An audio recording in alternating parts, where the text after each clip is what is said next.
monde, c'est Raphaël, on se retrouve aujourd'hui pour une nouvelle vidéo et aujourd'hui je pense que vu le titre, vous avez compris très bien de quoi j'allais parler. Je me lance dans le Pumpkin Autumn Challenge. Pour la petite histoire, je pense que ça doit faire à peu près 3 ans que c'est un challenge qui me tente en fait. Parce que voilà, moi de toute façon, tu me mets un challenge, il faut choisir des livres dans sa palle, tel mot-clé, trouve des livres, bah je suis trop fan. À chaque fois que je vois passer le début du Pumpkin Autumn Challenge, soit je rate la date, c'est aussi simple que ça, mais c'est arrivé. Je rate complètement la date, ou alors je me dis 3 mois de challenge, clairement c'est pas pour moi. Si vous me suivez depuis un moment, vous savez que les challenges sur des longues durées, je suis pas trop fan. Parce qu'au bout d'un moment j'en ai marre et je fais autre chose et j'abandonne complètement. Mais du coup, vu que là cette année je suis arrivée au bon moment, la vidéo de Gimoz, parce que oui je pense que j'ai pas besoin de présenter le Pumpkin Autumn Challenge. Pour faire très vite, c'est un challenge qui a été organisé il y a 5 ans je crois il me semble, pour la première fois par Gimoz de la chaîne Les Terriers, le Terrier de Gimoz, voilà qu'un terrier. C'est un challenge qui se passe du 1er septembre au 30 novembre, donc là au moment où je filme cette vidéo on n'est pas encore le 1er, on est le 29 août et au moment où elle va être publiée le challenge aura déjà commencé, bref. Et c'est un challenge tout simplement qui réunit tout le monde à l'automne pour plein de lectures, plein de menus différents, plein de sous-catégories.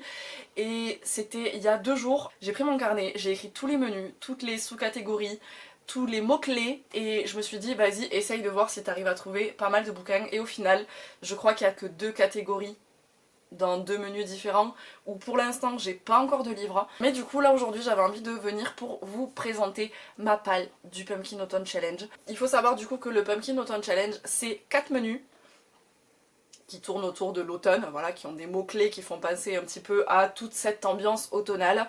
Des mots-clés qu'on interprète comme on veut, vraiment comme on veut. Dans chaque menu il y a 3 ou 4 sous-catégories et chaque sous-catégorie du coup a son lot de mots-clés. J'ai pas précisé aussi mais du coup on peut utiliser des supports comme les livres, manga, BD, essais, tout ce qu'on veut en termes de lecture. On peut utiliser aussi les médias comme les films, les séries et aussi elle a intégré les jeux vidéo. Alors moi pour ma part je pense que je vais me contenter des livres. Peut-être que je me trouverai un petit drama, je ne sais pas, peut-être que dans les sous-catégories que j'ai pas, je pourrais peut-être me trouver un drama. J'y avais pas pensé à ça. De toute façon, l'évolution de ma palle et tout ça, vous allez le voir dans les reading vlogs qui vont se passer courant septembre, octobre et novembre. Mais aujourd'hui on est juste là pour parler de la palle. Quand j'ai pu, je me suis choisi 2 livres pour chaque sous-catégorie.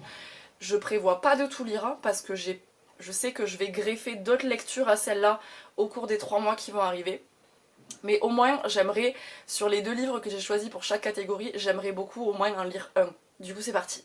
Si je regarde juste là, c'est parce que j'ai posé mon carnet devant. Le premier menu du coup c'est automne frissonnant. Et la première sous-catégorie c'est gare à la main de gloire. Les mots-clés c'est voleur, thriller, policier, superstition, horreur, épouvante. Et là je me suis choisi 2 thrillers en fait. J'ai hésité aussi à me mettre du Stephen King parce que j'en ai encore quelques-uns là qui traînent. Mais non, je me suis mis Le Tribunal des âmes de Donato Carissi. Celui-là, ça fait très longtemps que je l'ai et que j'ai très envie de le lire. De toute façon, ça va être là, pour la plupart des bouquins que j'ai, ça va être ça. J'ai essayé justement de prendre des bouquins qui étaient quand même depuis un moment dans ma palle pour ce challenge. Et le deuxième que je me suis choisi, c'est Code 93 de Olivier Norek aux éditions Pocket. Moi, je vais faire pour que ça finisse pas en bordel. La deuxième sous-catégorie c'est Double Toil and Trouble. Et les mots-clés c'est sorcière, pièce de théâtre, prophétie, tragédie. Là je me suis choisi 2 trucs en rapport avec les sorcières, monde de la sorcellerie, magie et tout ça. Le premier c'est un bouquin que je voulais depuis des années, que j'avais réussi à trouver l'été dernier, que je me garde pour une saison automnale parce que c'est parfait je trouve pour la saison. Il s'agit de Wicked de Gregory Maguire aux éditions Brajlon. Il a été réédité, je crois, si je dis pas de bêtises. Et le deuxième que j'ai mis dans cette sous-catégorie, il s'agit du tome 2 du Sorceleur. Voilà, sorcière, sorceleur. Ça fait un moment que je me dis qu'il faut que je le lise, donc c'est l'occasion. Vous remarquez que j'ai pas essayé de prononcer le nom de l'auteur. J'essaye même plus. Et du coup c'est chez Brajlon aussi. La troisième sous-catégorie c'est le folklore de Chippenden. Et les mots-clés c'est créatures surnaturelles et fantastiques, obscures et fantasy. Chippenden c'est la ville de l'histoire de l'épouvanteur. Donc c'était logique que je me mette le tome 4, parce que moi j'en suis au tome 4, j'ai lu les 3 premiers tomes déjà les précédentes années, les précédents automnes. de Joseph Delaney aux éditions Bayard Jeunesse. Voilà, il est temps de continuer cette histoire et ça fait partie des bouquins en fait que je me garde spécialement pour l'automne. Pour cette sous-catégorie, c'était logique que je mette ça. Et le deuxième que j'ai mis, je me suis mis le tome 3 de Lux qui s'appelle Opale de Jennifer L. Armentrout aux éditions J'ai lu. Créature surnaturelle, voilà. On passe au deuxième menu, c'est Automne et douceur de vivre. Là vous m'en voulez pas, mais du coup je vais lire le nom de la sous-catégorie. La première c'est "Hey Gigi, tu ne trouves pas que ça sent drôlement bon à la Gutyoki Panja?" Et là les mots-clés ça va être parcours initiatique, jeunesse, famille, nourriture. Et moi j'ai vraiment joué sur le côté famille. Là je me suis mis deux reliques de pâle. Il s'agit de Petite Sœur de Patricia MacDonald. Sans la jaquette du coup il se présente comme ceci. C'est un thriller. Et le deuxième que je me suis choisi, c'est aussi chez France Loisirs, je ne l'ai pas précisé, lui il est édité chez France Loisirs. Celui-là aussi, il s'agit du Temps du pardon de Donna Milner. Je crois que j'ai juste lu le début du résumé qui nous dit Nathalie, 15 ans, est heureuse avec ses parents et ses 3 frères dans la ferme laitière familiale de l'Ouest canadien.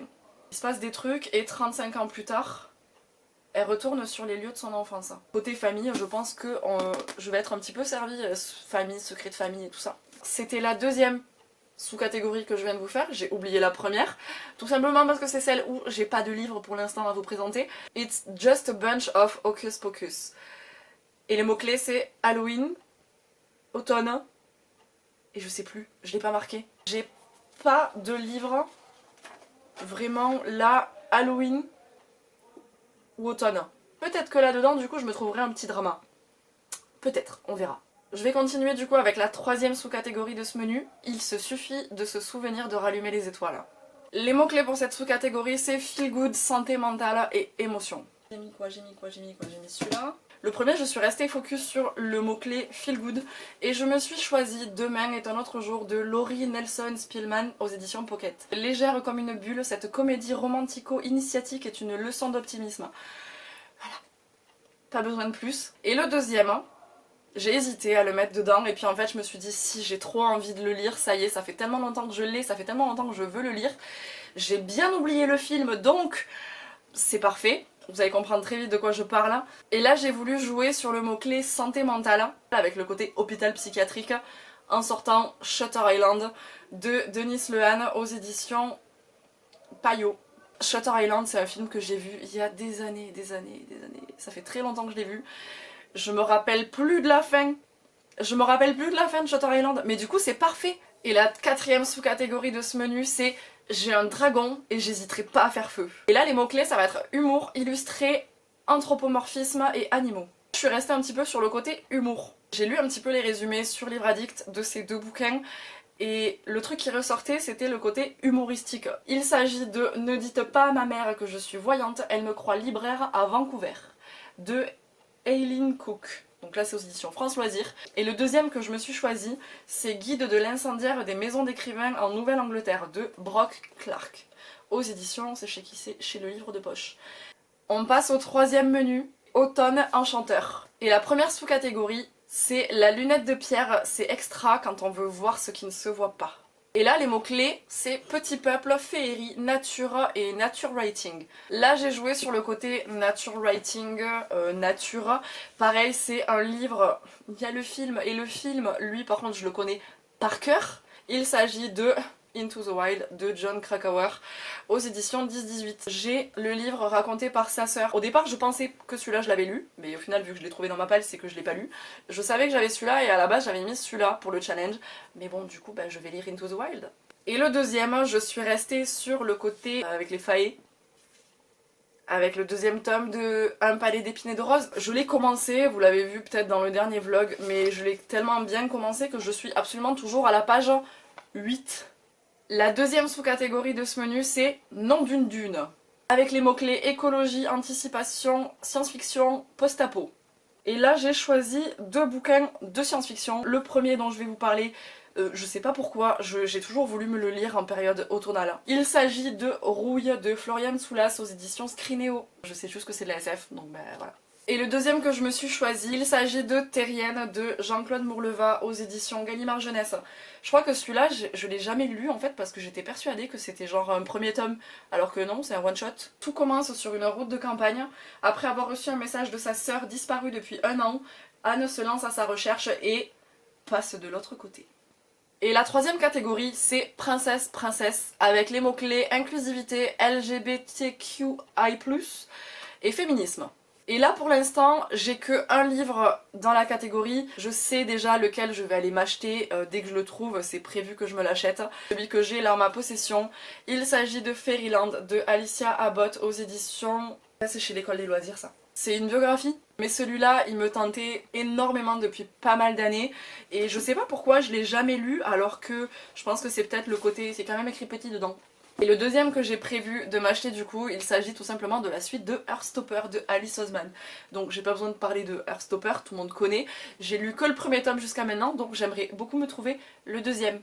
Et on passe maintenant au quatrième menu qui est Automne des mystères. La première sous-catégorie, il s'agit du destin perdu, avec les mots-clés temps, horloge, énigme, puzzle, historique, steampunk. Et là j'en ai qu'un. Il s'agit de La jeune fille à la perle de Tracy Chevalier. Là je l'ai aux éditions France Loisirs parce que je trouvais que cette édition était beaucoup trop belle. Et là j'ai joué sur le côté historique. Je sais pas du tout de quoi il parle, j'ai pas envie d'en savoir plus, mais du coup je sais juste que c'est un petit peu historique. Donc ça rentrait parfaitement dans cette catégorie. Il n'y en a pas de deuxième, donc je vais passer à la deuxième sous-catégorie. Les ruines de l'Atlantide. Conte moral, philosophie, récit métaphorique, mythe et légende. Je suis juste restée focus sur le mot conte. La petite fille qui avait avalé un nuage grand comme la tour Eiffel de Romain Puertolas aux éditions Le Livre de Poche. J'ai un autre bouquin de ce monsieur, L'extraordinaire voyage du fakir qui était resté coincé dans une armoire Ikea. Voilà les titres à rallonge quoi. Les titres ils me font marrer, il faudrait que je les lise. Et j'ai juste vu du coup que sur Livre Addict il y avait marqué conte. Alors je sais pas du tout de quoi. Mais ben voilà, je le mets dans cette catégorie. Et le deuxième que je me suis choisi, je l'ai pas encore, je l'ai précommandé. Et là je suis allée sur Livre Addict pour voir le bouquin, vraiment la date de sortie ou le résumé, je sais plus. Je vois marqué fantasy, mythe, mythologie. Étant donné que c'est un bouquin qui sort mi-septembre, ah bah il sera parfait du coup pour cette sous-catégorie. Il s'agit du coup de Laurent, je sais pas du tout si je le prononce correctement, de Alexandra Bracken, donc il sera aux éditions de Saxus. Celui-là pour l'instant je l'ai pas encore mais il fera partie de cette sous-catégorie. La troisième sous-catégorie de ce menu c'est En avant Yvette Tempête. Et les mots-clés c'est aventure, archéologie, artefacts et voyage. Moi je suis partie sur le côté voyage. Le premier que j'ai voulu mettre dans cette palle parce que ça fait très longtemps que je l'ai, ça fait très longtemps que j'ai envie de le lire en plus. Il s'agit de Itinéraire d'enfance de Duong Tu Wong. Je sais pas du tout comment ça se prononce, je l'ai aux éditions France Loisirs.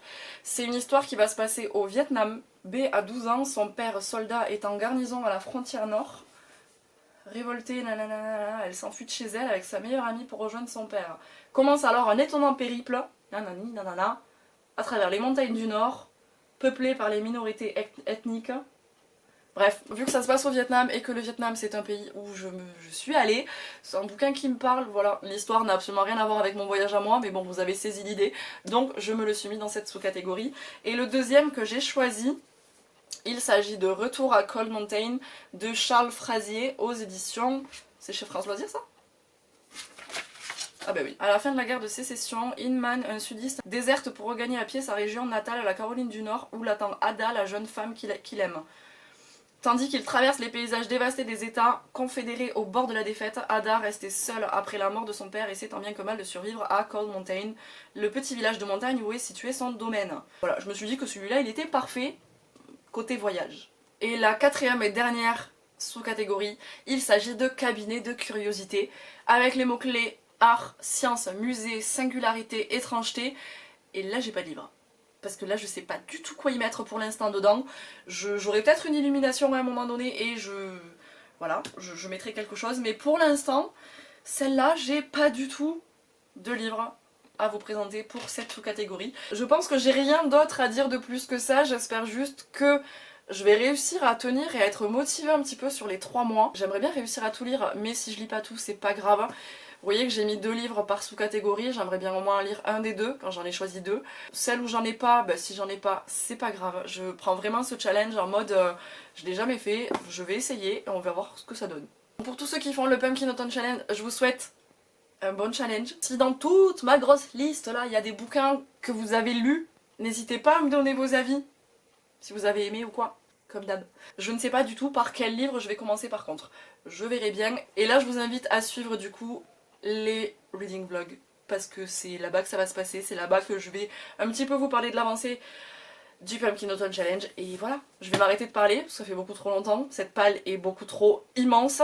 Je vous remercie si vous êtes encore là d'avoir regardé cette vidéo, j'espère que ça vous a plu, je vous souhaite de bonnes lectures, Pumpkin Autumn Challenge ou pas. On se retrouve très bientôt et d'ici là, prenez soin de vous.